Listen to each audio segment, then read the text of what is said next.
Hi, my name is Sara Marcela Ramírez. I'm in third semester of medicine and I study at the UPB college. Today I'm going to be talking about Chlamydia trachomatis, T3SS effector CT622 induces pro-inflammatory cytokines through toll-like receptor 2, toll-like receptor 4 mediated mutagen activated protein kinase nuclear factor kappa B pathways in THP1 cells. In the introduction, I'm going to be talking about Chlamydia trachomatis, which is a gram-negative bacteria that is going to cause the sexually transmitted disease known as chlamydia.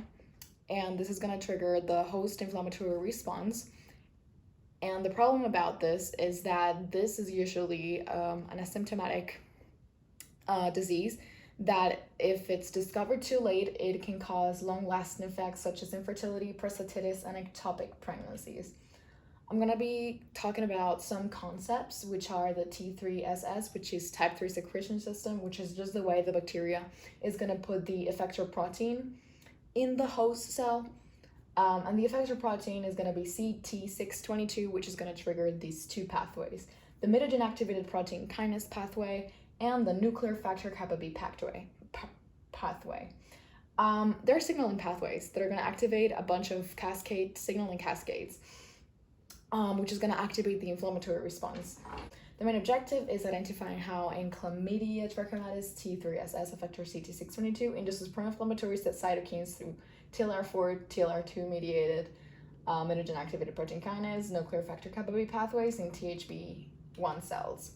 The methods: Western blot, we got that it's a biochemical technique using electrophoresis gel, which is used to quantify or determine if there's a protein in a biological sample. In this case, they used it for the identification of CT622, which is the effector protein.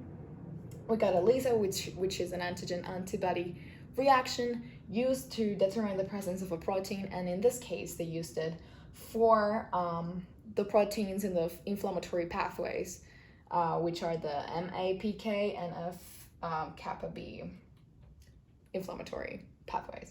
The methods, again, we got the immunofluorescence, which is the use of fluorescently in some labeled antibodies to determine and detect and visualize specific proteins. In this case, they use it for P65 localization, which is a transcription factor for those inflammatory response I spoke earlier.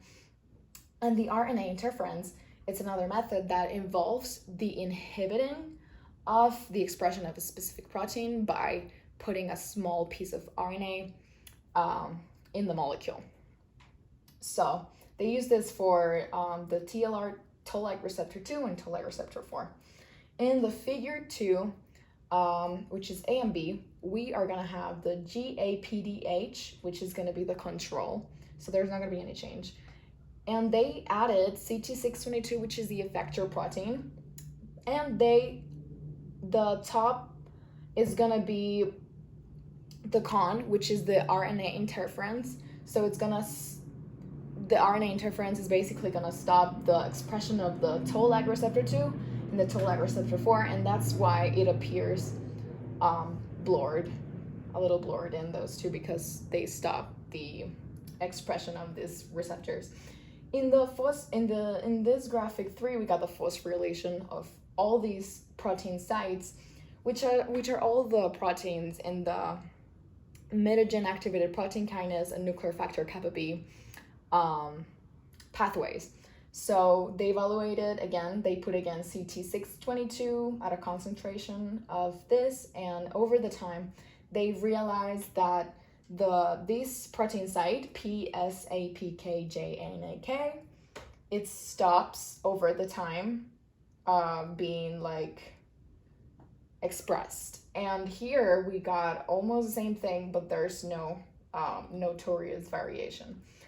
In this one, we got the immunofluorescence test that is going to evaluate the presence of P65. So PBS is going to be the control, and CT622 is the effector protein. They're going to evaluate the presence of P65, which is going to be the red, and the nucleus is going to be the blue. So they are going to overlap these two images, and we can see at the end, at the last photo, that CT622, you can basically see more red. That means more presence of P65, which means P65 is basically the transcription factor of the signaling pathways. So it's more expressed in this one. In the figure 4, we're gonna have these 4 figures that are actually gonna express the, again, GAPDH is gonna be the control, and they basically are gonna inhibit the signaling pathway by inhibiting all these proteins. So we can see that they stop expressing. For example, this one was the least expressed. This one fades over time again, and this one's also least expressed because they inhibited the signaling pathway. The discussion is going to be comparing 3 authors. In this case, we got Rodriguez et al. 2022. He said severe sequelae induced by C. trachomatis are often mediated by harmful immune responses after recurrent chronic infections, including blindness, ectopic pregnancies, and infertility, which is really general, so agree. O'Connell said that TLR2, TLR4 receptors are involved in the initiation of immune activation at the immune cascade response following chlamydial infection, particularly in the expression of cytokines and chemokines. Again, agree.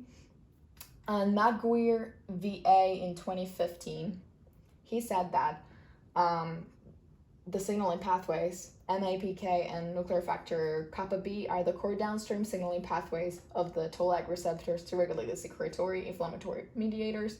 Also agree.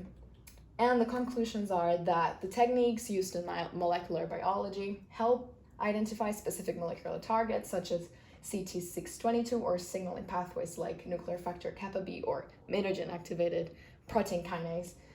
And this knowledge is essential for developing targeted therapies. And molecular biology goes hand in hand with medicine by providing detailed molecular insights for a deeper understanding of the inflammatory mechanisms of Chlamydia trachomatis.